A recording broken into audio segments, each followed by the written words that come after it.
Update. Am I the a-hole for telling my fiancé I won't help pay the mortgage? The first 2 parts of this story was posted a month ago, but I'm compiling the whole story into this video. Timestamps in the comment section.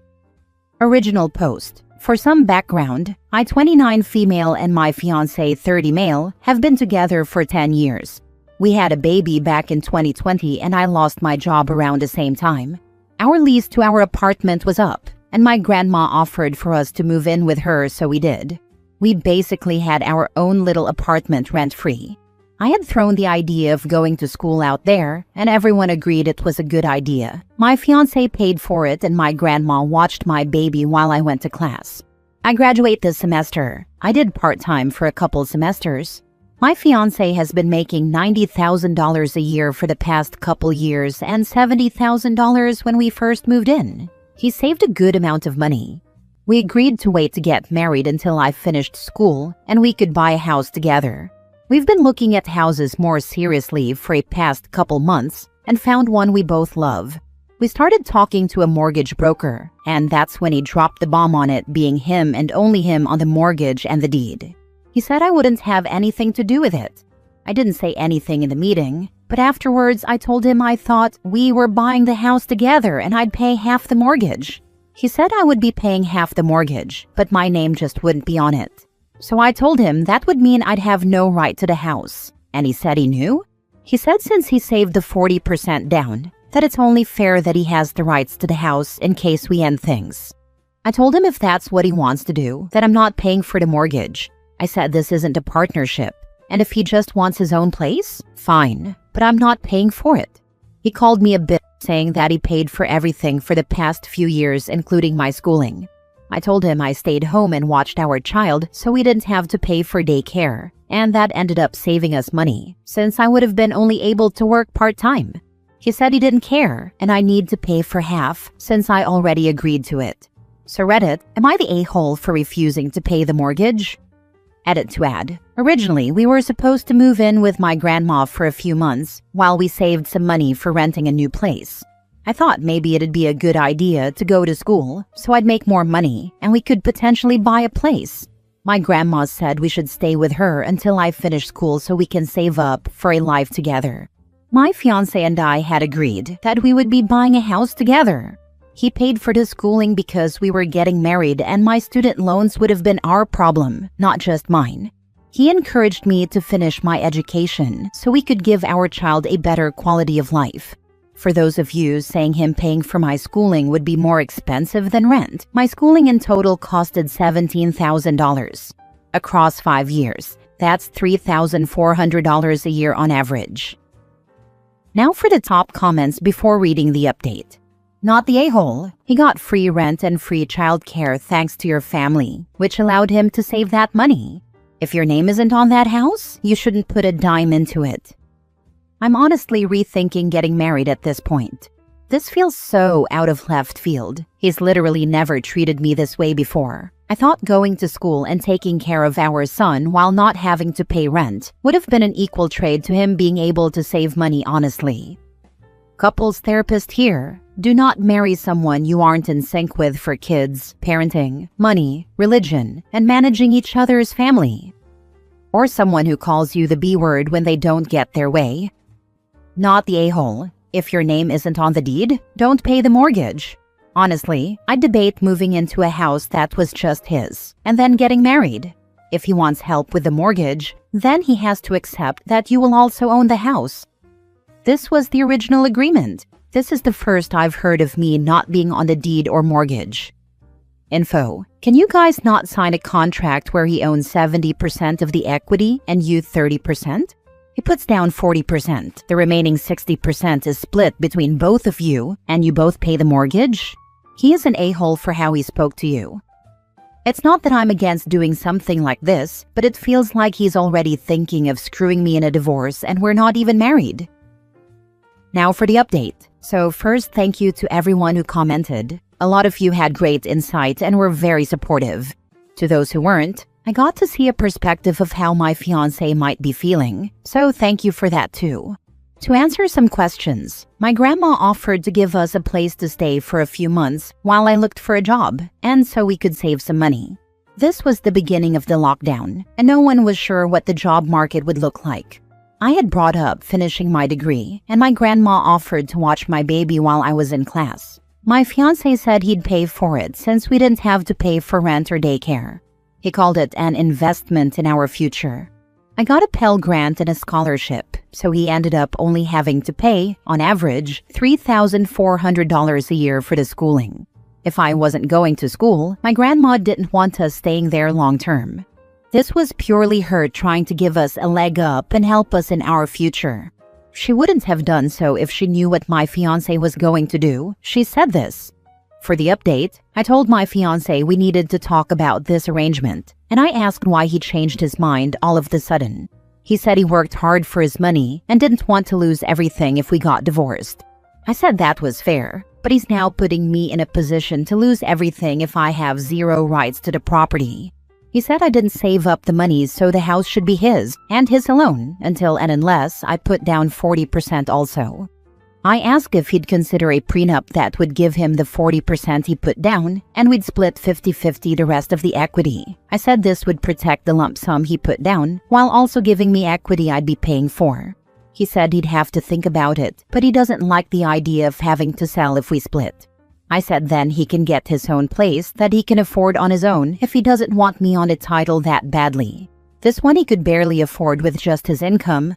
Not sure if he'd even be approved for the mortgage on his own, to be honest. I also mentioned that I wanted to do couples therapy before we get married. He said no, that we didn't need therapy, and I just needed to listen to him. That was the end of the conversation.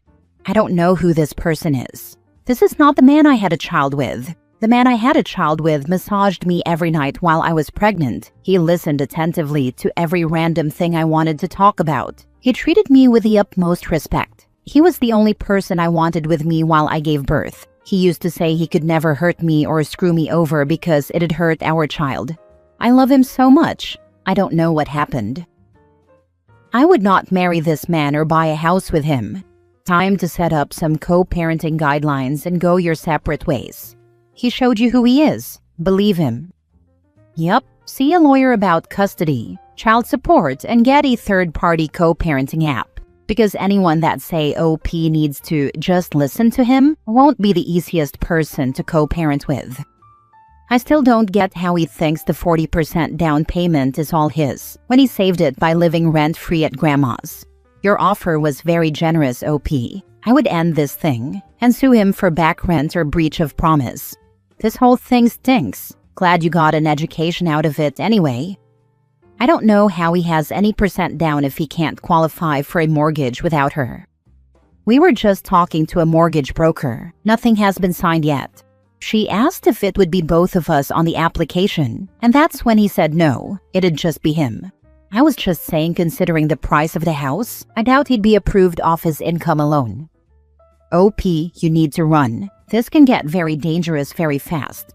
This man is desperately trying to overpower and control every aspect of your life. It starts with it being his house, then it's his money, his child, and you're nothing. I don't want to scare you, but it feels as though he baby-trapped you.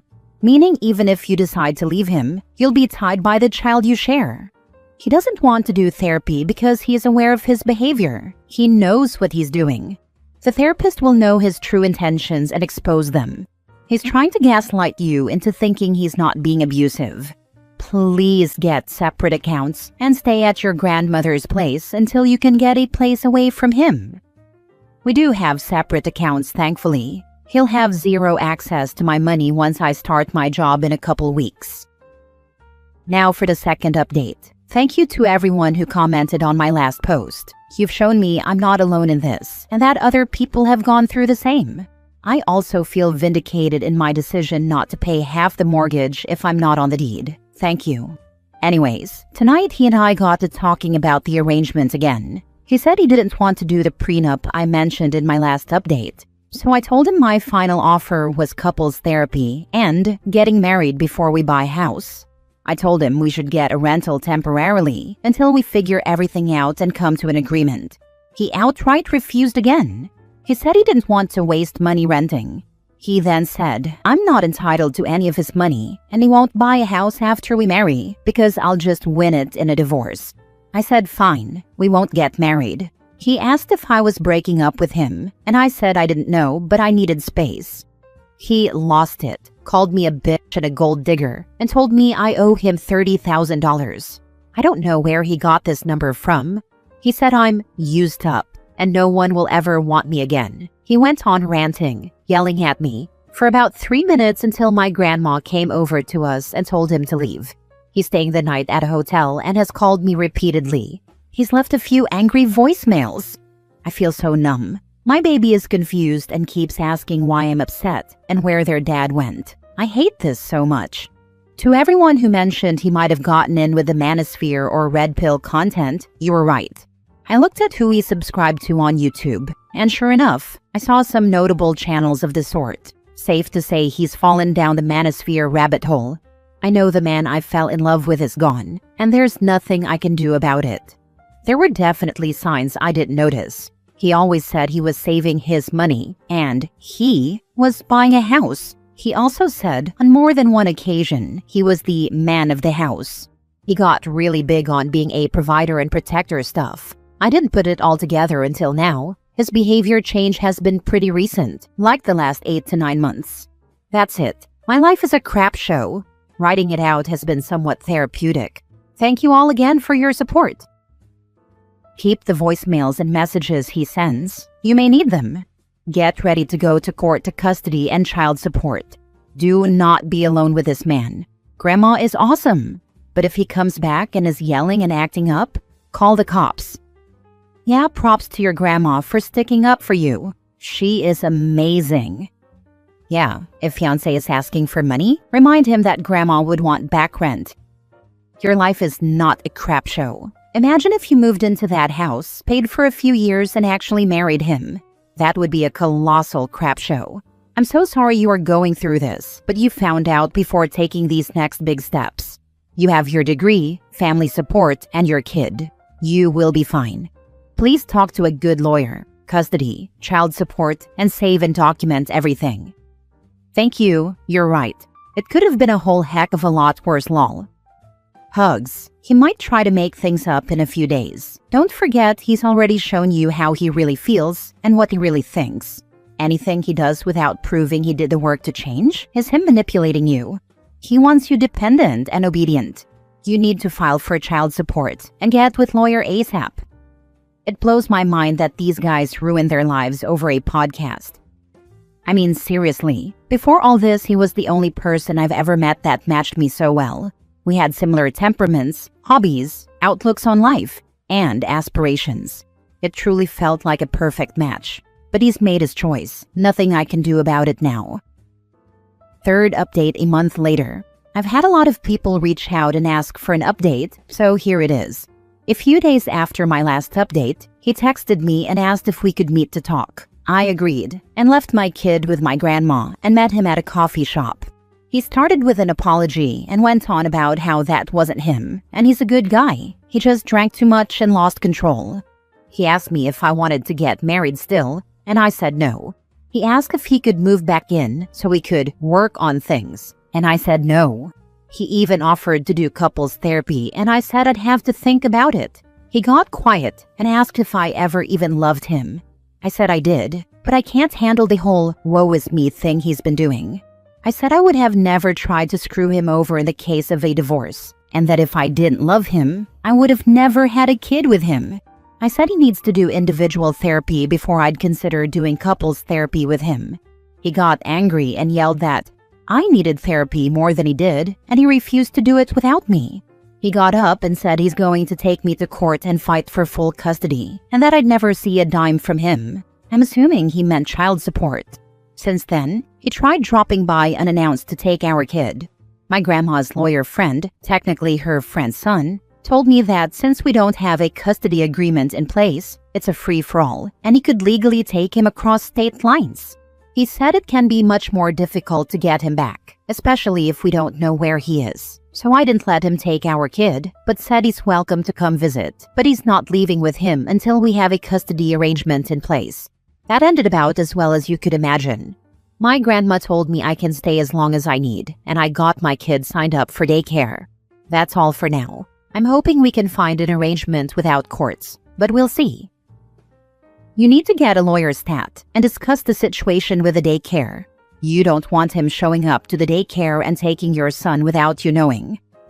100%. I'm hoping we can find an arrangement without courts, but we'll see. OP, this is not an option. This person is too mercurial.